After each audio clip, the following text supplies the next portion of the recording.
If you don't live in Korea or you don't have any Korean friends, you might not know that in South Korea there's a mandatory military service for all men. Only men have to do it. Women are not required to do it. The time at which men have to do their service varies, but pretty much it starts beginning, I believe, with the age of 18. Historically, the period of service was 3 years, but these days it can range from 21 months to 24 months. And comparatively, Korea has one of the longest mandatory service durations in the world. Of course, it's because South Korea borders with North Korea, and technically the two are still at war, even though there's been a ceasefire for the most part. See, all boys under the age of 18 know that one day they will have to do their military service. Most guys go while they're in college, usually after a year or two in college, so that they establish something, so they have friends, maybe they have a girlfriend. They accomplish enough so that they'll have something to come back to when their service is done. But for a lot of those guys, they think, well, I'm going to be out of the loop for 2 years. I'm not going to be studying during that time. Why should I try hard now? What's life like when they're in the military? Well, I can't speak from personal experience,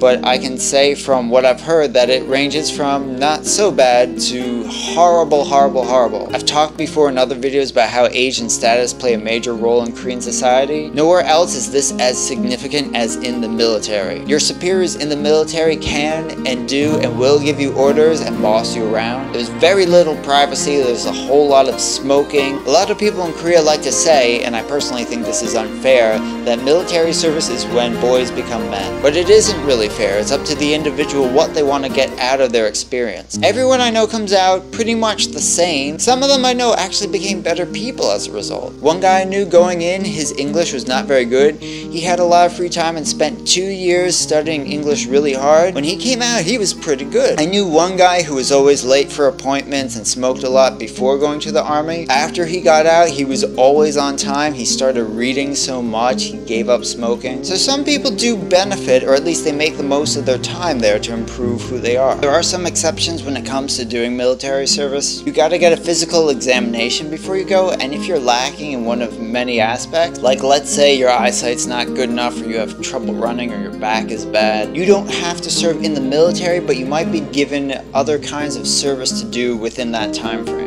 I know a guy for 2 years, he worked at a fire station instead. It really depends. Often it's not nearly as bad as serving on a military base. You usually get to live at home in the meantime, or you live within a safe distance from your home. There are also some people, if they're studying certain fields that are useful to the Korean government, like some kind of technology fields or engineering, those types of people get a pass as long as they continue their studies in those fields. Military service for men is also required to keep their Korean citizenship. If you are born in Korea and you spend a number of years outside the country, but you never get the citizenship of whatever country you're living in, a lot of those guys usually come back to Korea, maybe for college or right after college, because they have to do the military service. I met a guy who had been living in the US more than 10 years. I believe he intended to stay there, but he came to Korea just to visit, just on vacation. When he tried to leave, they looked at his passport, they saw he still had Korean citizenship, and they said, sorry, you can't leave because you haven't done your military service yet. He was literally at the airport. He was about to get on his flight to go back to the US. I know a guy who just came over because he was called in to do his military service, and when he got here,